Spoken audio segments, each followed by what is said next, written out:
muso ka place ana ka bara ambe okumu min kɔnɔna bi n'o ye refondation ye bɛɛ b'a fɔ refondation Malikura an bɔra yɔrɔ jumɛn an bɛɛ b'a dɔn k'a fɔ an bɔra yɔrɔ janba depuis 2012 Mali bɛ nin situation lombolanba a tɛ dafiri a tɛ taa sen kan a tɛ dafiri a tɛ taa sen kan maninkaw yɛrɛ ye dɔnkili da ko Mali bɛ lombolanba a tɛ firi hali bi an b'a ɲini Ala fɛ Ala kana an ka Maliba in firi hali bi Ala k'an ka Maliba in sigi a sen kan fo ka mɔgɔ minnu kun ɲɛna k'an tɛ se ka bɔ tantɔ fo k'olu ɲɛbɔ an fɛ Ala ni an ka Maliba bɛ ɲɛ donc baara o baara min n'a daminɛna Mali la depuis 2012 fo an bɛ yɔrɔ min na ko bi musow y'u jɔyɔrɔ fa la musow y'u jɔyɔrɔ fa la ni sensibilisation ye musow y'u jɔyɔrɔ fa la ni plaidoyer ye musow y'u jɔyɔrɔ fa la ni ka u musoɲɔgɔn kalan pour que u ka se ka faamuyali kɛ u ka jɛ ka taa ɲɔgɔn fɛ u k'u bolo ɲɔgɔn ma ka baara kɛ parce que ni mɔgɔw bɛ baara la ɲɔgɔn fɛ n'aw ma ka faamuyali ma taa ɲɔgɔn fɛ dɔrɔn baara tɛ ɲɛ donc musow ye o bɛɛ kɛ an ye sensibilisation kɛra plaidoyer kɛra formation kɛra musow sɔrɔla ka bɔ Mali kɔnɔ ka taa fo Ban Ki-moon de tun bɛ yen nɔ a donni kelen kama ka taa kuma Ban Ki-moon fɛ Ban Ki-moon k'i hakili to Mali musow la o b'a sɔrɔ tɔɔrɔ min bɛ an kan an ka kɔrɔnfɛ laminɛli la Ala kelen pe de y'an to a la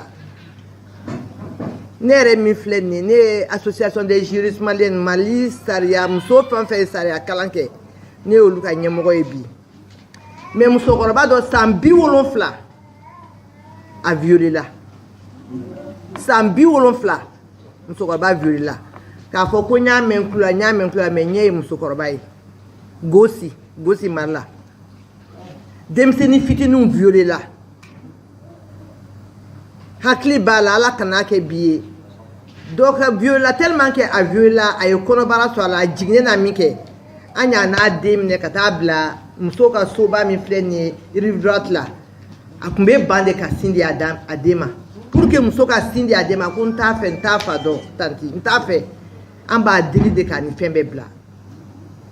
o bɛɛ kɛra Mali in kɔnɔ musow y'o bɛɛ kɛ Mali in kɔnɔ an tilala ka b'o la waati min na an ka maramafɛnw bloquera Conakry port la musow wulila ka taa kuma Alpha Condé fɛ a ka ɲɛ an ma Ala n'a kɛra kama u k'an ka minɛnw bila ka na n'u m'an ka minɛnw bila ka na u bɛ ka banna an denw ni an cɛw ni an balimakɛw fagali la nord la basa kɛlɛkɛminɛnko kama musow y'o bɛɛ kɛ donc étape o étape kɛra gɛlɛya kɔnɔna la musow y'a bɛɛ kɛ mais an m'a kɛ ni gɛlɛya k'a fɔ ko a ma kɛ sans difficulté o tɛ gɛlɛyaba donna a la basa cɛw ni musow ka faamuyali a ma nɔgɔ cɛw bɛ ko faamuya aw ka hakɛ to n balimakɛ minnu bɛ yan nɔ cɛw bɛ ko faamuya ka taa n'a bɛɛ ye k'a ɲɛsin u ma muso bɛ ko faamuya ka taa n'a ye k'a tila bɛɛ ni ɲɔgɔn cɛ misaliyala ni muso ye tobili kɛ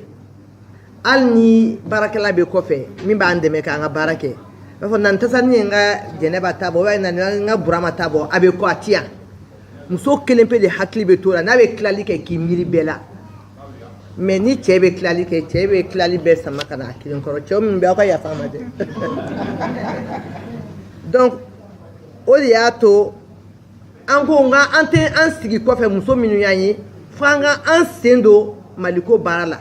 parce que n'an y'an sigi sisan k'an t'an sen don Maliko baara la hali n'aw m'anw wele anw bɛ n'an yɛrɛ ye n'an ko k'an t'an da don a la a bɛna fɔ a y'aw sigi aw ma fɛn kɛ a donna ta a bɔra tantɔ don dɔ kɛra Mali kɔnɔ yan nɔ musow bɔra coup d'état fɔlɔ Sanogo coup d'état la musow bɔra a nana se yɔrɔ dɔ la cɛw kun tɛmɛtɔla bɛ musow yɛrɛ an bɛ marche ni fɛnw na muso an jigi b'aw kan ni aw tɛ nin ko tɛ ɲɛnabɔ an jigi b'aw kan a ye ɲɛ an ma o donni kelen kama musow bɔra coup d'état kɛra mars le 4 avril o y'a sɔrɔ Mali muso bɛɛ bɛ dans les rues pour que k'a fɔ k'an denw makaran k'an yɛrɛ makaran k'an cɛw makaran ka jamana makaran parce que embargo tun bɛna sigi an da la fɛn caman caman tun bɛna sigi an da la an bɔra pour que k'o bɛɛ éviter ne hakili b'a la an bɛ boulevard de l'indépendance kan cɛw f'u bɛ mobili fɛn ka vitre jigi nous comptons sur vous an jigi b'aw kan na aw tɛ mɔgɔ si se ka nin kɛ bi an jigi b'aw kan anw wulila 23h musow wulila ka na Sanogo bara ka na Sanogo kuma ɲɔgɔnya pour que embargo kana jigin Mali kan musow ye Afrique de l'Ouest président 15 14 basa Mali yɛrɛ b'a la musow taar'u bɛɛ bara parce que waati sera u tun bɛ fɛ ka na min kɛ n'u tun y'a kɛ a kɔlɔlɔ tun ka bon musow kan a kɔlɔlɔ ka bon bɛɛ kan dɛ mais bɛɛ b'a dɔn k'a fɔ ni degun nana jamana kɔnɔ mɔgɔ min bɛ degun santi ka degun tɔɔrɔ yɛrɛ yɛrɛ dɔn o ye muso a n'a den ye parce que an bɛ kɛ yɔrɔ o yɔrɔ an n'an denw bɛ kɛ ɲɔgɔn fɛ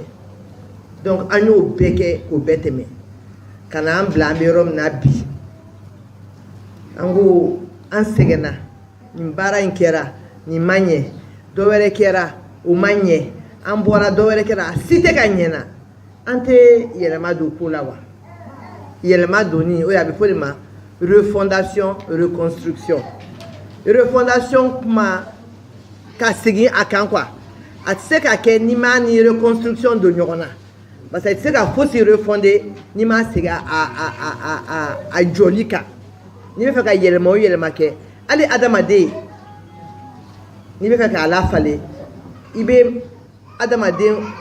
kɔrɔ min bɛ yen nɔ o lafalen ka gɛlɛn mais i bɛ kura de dilan i bɛ kura de dilan donc an b'a fɔ o de ma refondation reconstruction donc muso bɛna se ka mun baara kɛ o kɔnɔna la bi muso bɛ se ka baara caman kɛ muso ka baara fɔlɔ o kɔnɔna la fɔlɔ o ye a ka gatigimusoya ye n'i ye gatigimuso ye i ye fɛn bɛɛ de ye parce que n'i ye gatigimuso ye mɔgɔ cɛ t'i ka kuma mɛn i cɛ ka dɛsɛ k'i ka kuma mɛn e ko défaut t'e la aw ka hakɛ to n'o tɛ muso fɛn o fɛn min sigilen filɛ bɛɛ ka kuma bɛ mɛn peut-être kɛnɛma la e ka kuma tɛ mɛn n'aw donna so kɔnɔ i ka kuma bɛ mɛn o a tɛ mɛn ala kama a bɛ mɛn parce que i ye muso de ye donc an bɛ se ka kuma ka an cɛw la faamuya ka an cɛw éduquer ka taa n'u ye sira kan sira min bɛna ni hakili ɲuman donni ye anw de y'an denw wolo mɔgɔ yɛrɛ ka kuma den i ni muso den bɛ jɛ fɛn bɛɛ la f'a tulo dingɛ 2 muso den tulo dingɛ 2 ni a tɛ mɔgɔ si tɛ jɛ a la o y'a kelen de ta ye n'i ye min fɔ i den ye i den bɛ t'o de sira kan donc i bɛ se ka kuma i den fɛ so kɔnɔ mais i ka mara k'i ka mara falen ka taa n'a ye hakili ɲuman fɛ refondation tɛ k'a fɔ ko an bɛna mɔgɔ ta dɔrɔn ka peinture k'i la k'i bɔ buramaya la k'i kɛ Alasani ye o tɛ o hakili de don o hakili yɛlɛma bɛna ni mun ye o bɛ sɔrɔ cogoya di o bɛ sɔrɔ ni sensibilisation i bɛ mɔgɔ sensibiliser o bɛ sɔrɔ ni mun ye lafaamuyali ka mɔgɔ lafaamuya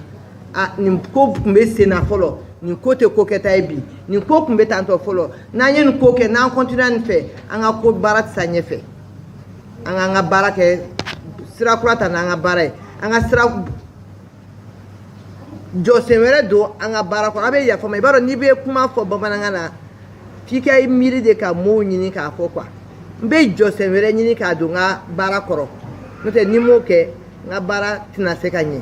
mais u ko ɲina 8 mars thème taara ta ka da ko muso ka baara o bɛɛ kɔnɔna la muso ka baara ye mun ye o bɛɛ kɔnɔna la muso bɛ se ka mun kɛ muso kan ka mun kɛ muso man ka mun kɛ n ye n da don a kuma dɔw la k'a fɔ kuma man di da kelen na komi kuma bɛ kɛ yɛlɛmali ye n bɛ kuma di mɔgɔ wɛrɛ ma après an bɛna don question na n'an donna question na an bɛ jaabili kɛ faamuyali tɔ bɛ na mais kɔni an bɛ yɔrɔ min na bi Mali la nin baara min fɔlen filɛ refondation reconstruction muso niyɔrɔba de b'a la musow y'aw wele k'aw ka baara kɛ a y'a baara kɛ u m'aw wele a ye n'aw pan aw k'aw don a la aw ka baara kɛ parce que a tɛ se ka kɛ an kɔ dɛ muso ka ca cɛ ye muso de ta y'a cɛ ye muso de ta y'a den ye ni muso sera ka ko la muso de ta ye jamana bɛɛ ye n bɛ bɔ kuma la 8 mars yɛrɛ nana cogo di 8 mars nana cogo di an caman bɛ an bɛ wuli ka jɔ an bɛ fête kɛ an bɛ ɲɛnajɛw kɛ mais an t'a dɔn 8 mars yɛrɛ ye min ye tiɲɛ nkalon merci donc ne bɛ n da don o la dɔɔni 8 mars nana cogo min na 8 mars est journée internationale de Mali a commencé à fêter en 1994. C'est en 1994 que Mali commencé à 8 mars fêter. Au sera la chogodi. Muso jekulu de ko be bara la usine na fini dinarola. États-Unis. Au 8 mars u ka sara a fara ko ka yelema duka u ka sara ke chogola. U ka hake yɛrɛ fɛn ye ko k'o duma a kɛra sababu ye a bɛnna 8 mars ye donc o hakɛ dilu ma a kɛra sababu c'est leur droit a kɛra sababu ye o jour kelen kama san o san ni 8 mars bɛ se diɲɛ fantan naani bɛɛ muso bɛɛ bɛ juli ka jɔ ka fêter o 8 mars nana ten nɔ o kɛra en 1857 o kɛra 1857 aux États-Unis. Donc, au 8 mars a été déclaré en 1977 comme journée internationale des femmes. Donc, dès pour la 8 mars sera avait fêté bien fantan nanimbe. Na odon kelengelen sera akaka anka wuli kan jonne ni barake nyoko munu biano ambe mi do 8 mars la angono nyefoli kawi. Amuso jamana te joni muso te donc dala yako jamana ta yiriwani muso te ne jamana fen yiriwale iba sura muso barakela muso ke yere ye barakela ka chani che o makorobo ne jamana fen yiriwale iba sura muso barakela ka chani che donc amuso an kana jo anyere la che bi se ka fen ke muso bi se ka anyogon kemeke che barate muso barate ambe de makakan an kuntigi ali kuranɛ kɔnɔ bɛ tasibila kɛ kuranɛ kɔnɔ a ma sɛbɛ kuranɛ kɔnɔ na ko nin ye muso baara ye nin ye cɛ baara ye est ce que a sɛbɛnnen b'a kɔnɔ donc muso baara cɛ baara a bɛ sɔrɔ an ka sigidaw yɛrɛ la an yɛrɛ kɛ cogo ne ye Bamako lajɛ bi na dans les grands hôtels les cuisiniers c'est des hommes hein donc cɛ bɛ se ka fɛn kɛ muso bɛ se ka kɛ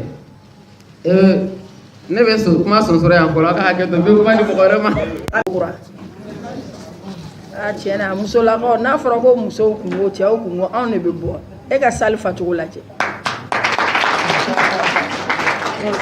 nin y'an wasa hali bi ala k'an bɛn kelen ma ayiwa n bɛ segin ko kura ka nin kɛnɛ in sigibaga fo musow de kan ka nin kɛnɛ in sigi nka n'i ye cɛ wulila ka nin kɛnɛ in sigi o bɛ mun yira o b'a yira k'a fɔ ko ale bolo bɛ musow de bolo ko n'i ye musow ɲɔni musow ka bɔ u nɔ la o kɔrɔ k'i ye cɛw de fana ɲɔni ka bɔ u nɔ la ale ka hakilina y'o de ye an t'o foli bila ye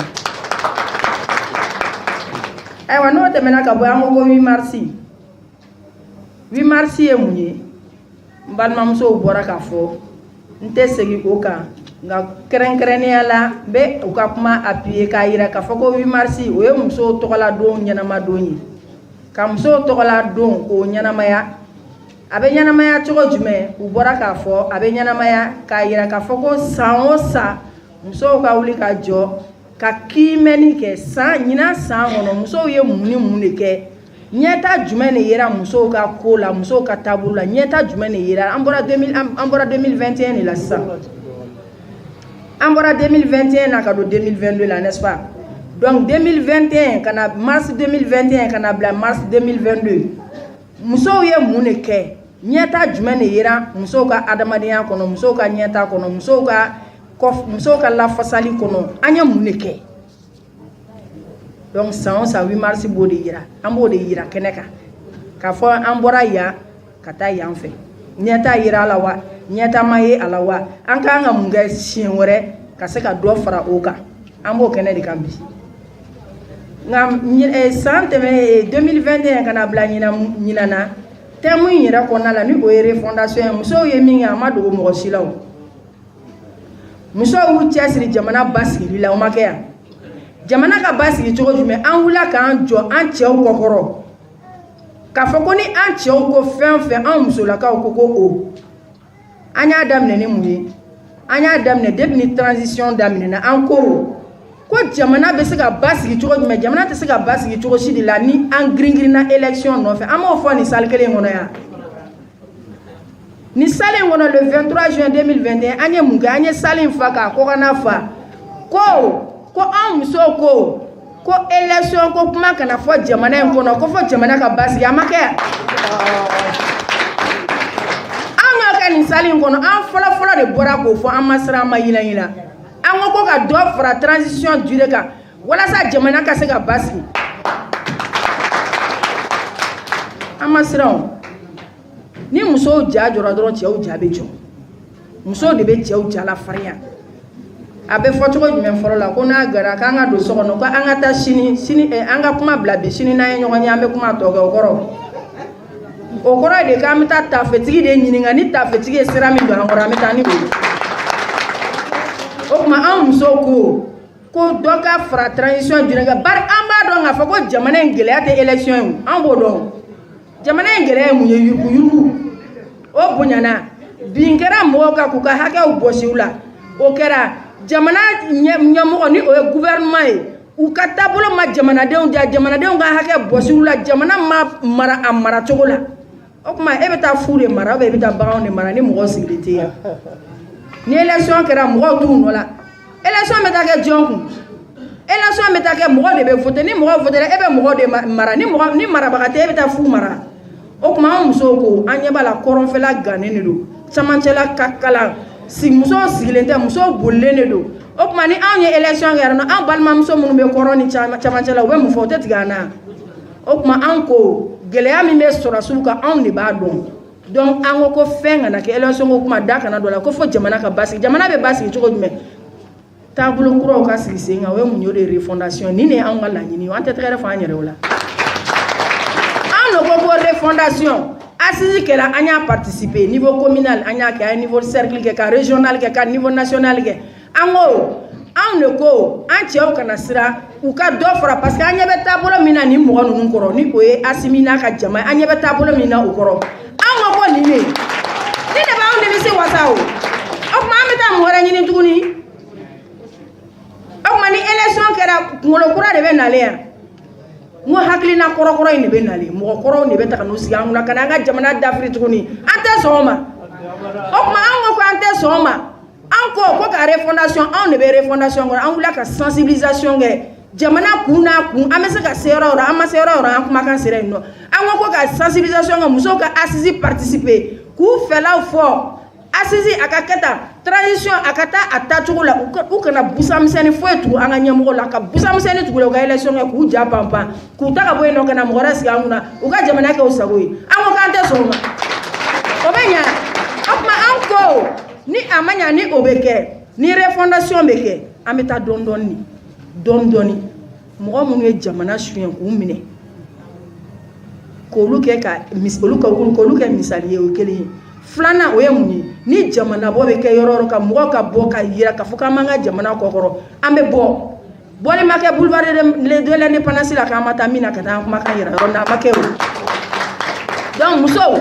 ni kumɛli kɛra ɲina k'a fɔ ko musow ye mun kɛ san tɛmɛnen ka n'a bila ɲina musow ye baaraba de kɛ musow ye mun kɛ musow ye basigi sinsin o ye belebele de ye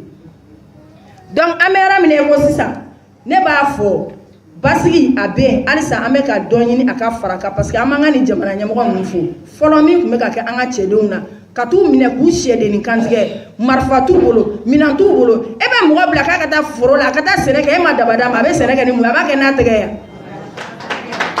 bɔn ninnu de y'o ban o ko k'o tɛ kɛ olu de b'a ɲɛdɔn ni politicien fɛn fɛn wulila n'u wulila u ka campagne na u bɛ mun fɔ ni n kɛra faama ye ni n kɛra président ye n bɛ sɔrɔsiw bila u ka droit kɔnɔ ni n kɛra président ye n bɛ nin di sɔrɔsiw ma ni n kɛra président o tuma ni sɔrɔsiw yɛrɛ y'a ye dun o tuma an bɛ mun fɔ nin na bi an ɲini min an tun ma se k'a ɲɛ sɔrɔ wa an ka ɲɛmɔgɔw b'a ɲɛ ma an bɛ cikan don aw da ko an barika min sigilen filɛ jamana in kan bi a sɛgɛn sanfɛ mɔgɔw dɔrɔn ta tɛ dɛ anw musolakaw fɔlɔ bari segi bɛ jɔn bolo ka taa sugu la anw tɛ yan anw de tɛ tobili kɛ ni gɛlɛya donna jamana kɔnɔ jɔn fɔlɔ de b'a sɛgɛn na jɔn fɔlɔ de b'a a kɔlɔlɔ sɔrɔ musow tɛ yan o tuma n'a dabɔra ko anw ka sɛgɛn anw b'a yira an ka ɲɛmɔgɔw la k'an b'u kɔkɔrɔ an bɛ sɛgɛn an b'a kun bi walasa an ka se ka lafiya sini mais embargo in sigilen min filɛ an kan an bɛ se ka mun kɛ an ko kati yan a ka di anw ye ɲɛmɔgɔw fana ka u kɔfilɛ an na u ka an da don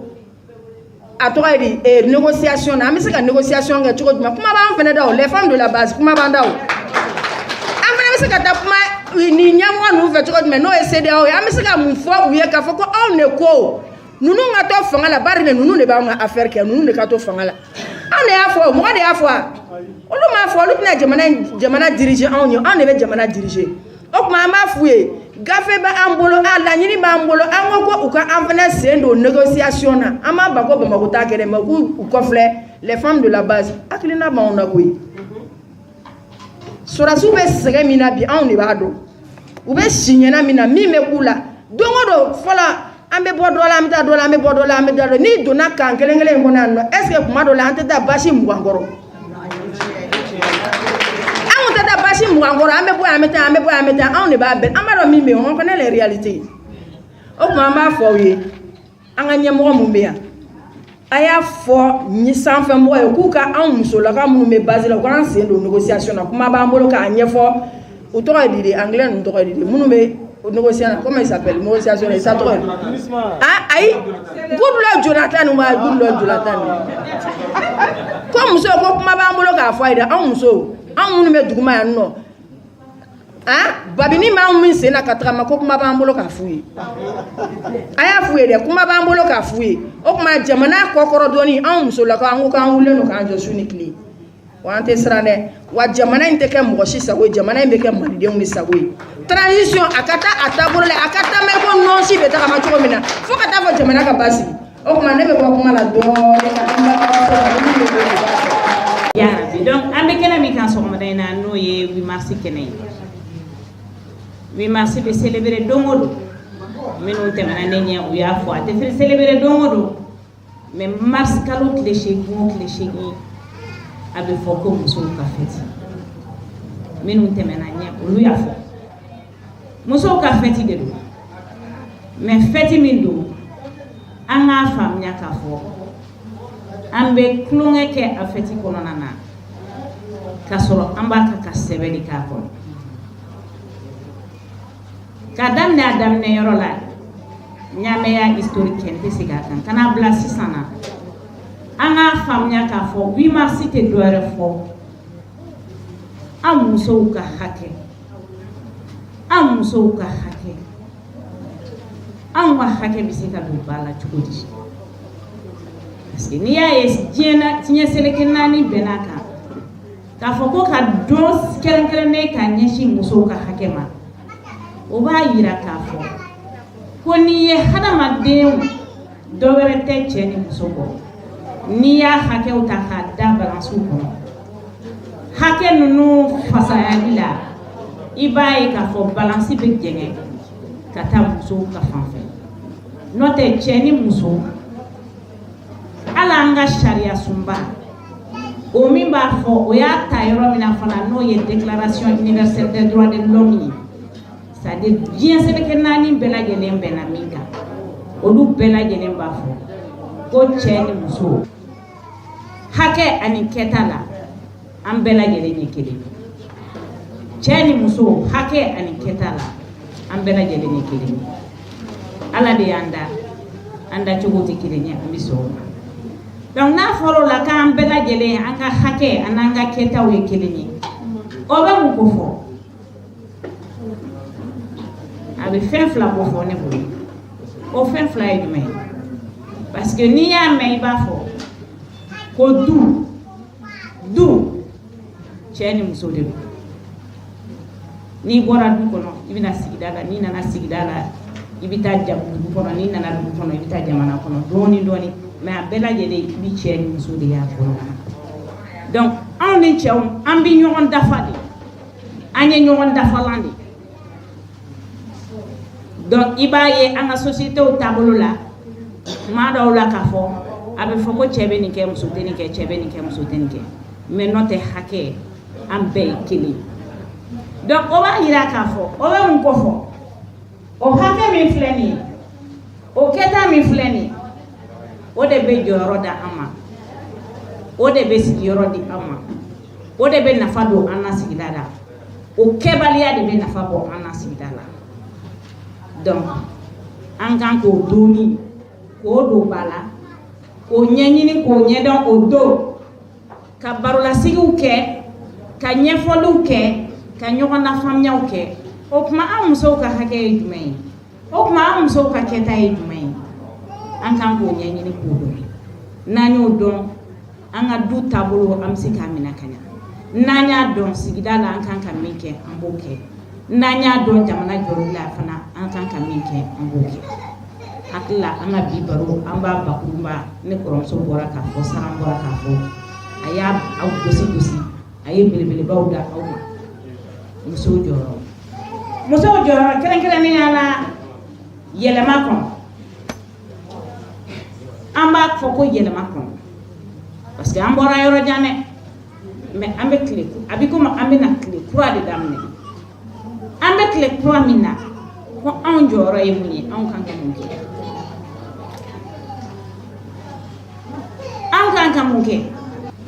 ko jɔyɔrɔba b'anw na jɔyɔrɔba b'anw na ka da mun kan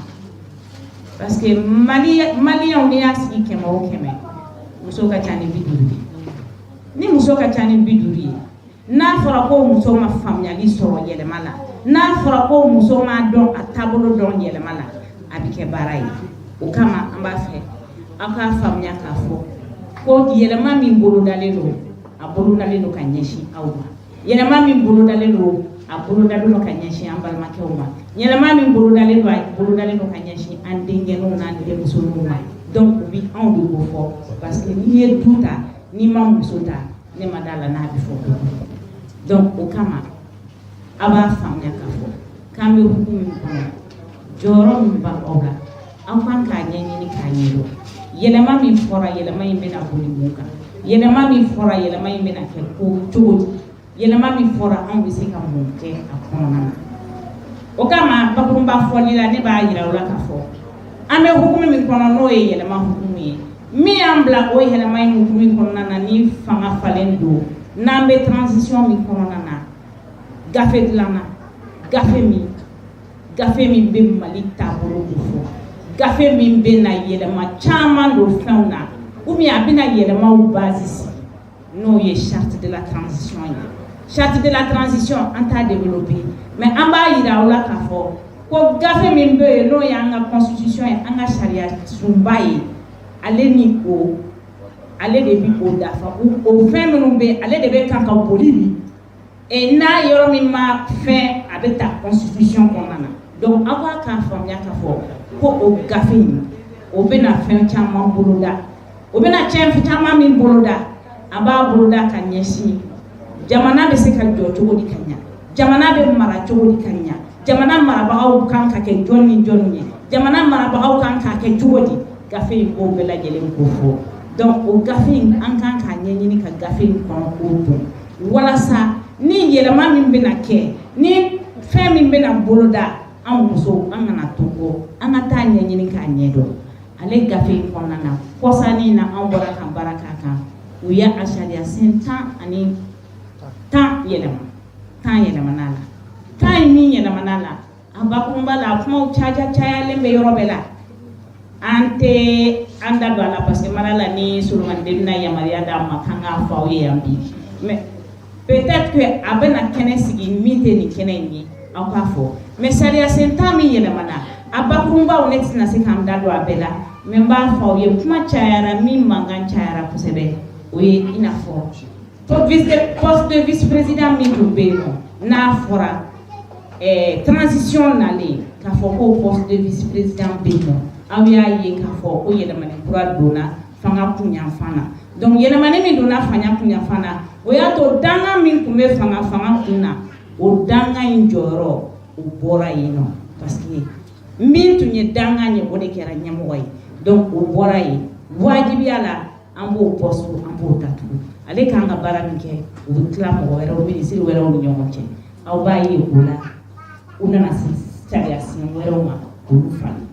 mun wɛrɛ kuma cayara tuguni o ye k'a fɔ ko CNT kɔnɔna n'o ye sariya ta yɔrɔ ye parce que n'i y'a mɛn k'i b'a fɔ ko dugu bɛ jɔ dugu bɛ sigi aw bɛ bɛn kelen de kan aw bɛ sariya de sigi n'o ye CNT ye a fɔra ko CNT fana bɛ dayɛlɛ CNT bɛ dayɛlɛ cogo di mɔgɔ min b'a kɔnɔ ni wagati min na o ye mɔgɔ 121 ye a fɔra k'a bɛ bɔ mɔgɔ 21 na ka taa mɔgɔ 147 la mais o 47 tacogo fana b'a la donc o kuma o fana cayara min ye i n'a fɔ fana ko transition yɛrɛ bɛna kɛ wagati joli ye wagati joli an